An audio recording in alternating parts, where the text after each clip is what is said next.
আজ হঠাৎ আমাদের বাসায় আমাদের এলাকার এক ছোট ভাইয়ের আগমন। আমি কখনো ভাবতে পারিনি যে ও আসবে আমাদের বাসায়। আব্বার আসার কথা ছিল, আব্বা একটা জরুরি কাজে আসবে, সেটা আমি জানি। তো আব্বা অসুস্থ। আব্বার সাথে কথা হলো রাতে, বলল যে কিছুই খেতে পারছি না। তা আমি চিন্তা করলাম যে আব্বার জন্য একটু ভর্তা ভাতের আয়োজন করি। তো আব্বার জন্য ভর্তা ভাতের আয়োজন করছি, এর মাঝে দেখি ওরা আমাদের বাসায় হঠাৎ উপস্থিত।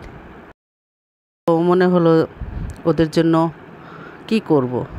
ওদেরকে বললাম যে দেখ, আমার আজকে দুপুরে ভর্তা ভাতের আয়োজন আছে। তোরা বললো আলহামদুলিল্লাহ, আমরা ভর্তা ভাতে খুব খুশি হব, আমাদের কোনো সমস্যা নাই।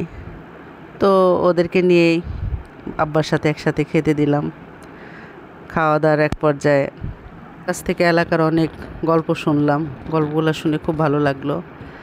ওদের সাথে ওর ভাতিজা আসছে, ছোট্ট একটা ছেলে, অনেক কিউট, অনেক ভালো। সে তার বাবার হাতে কি সুন্দরভাবে খাবারটা খাচ্ছে, আমার দেখে অনেক ভালো লাগলো। বিশেষ করে আব্বা চলে যাবে, আব্বার শরীরটা খুব একটা ভালো নয়। সবাই আমার আব্বার জন্য দোয়া করবেন। আল্লাহ হাফেজ।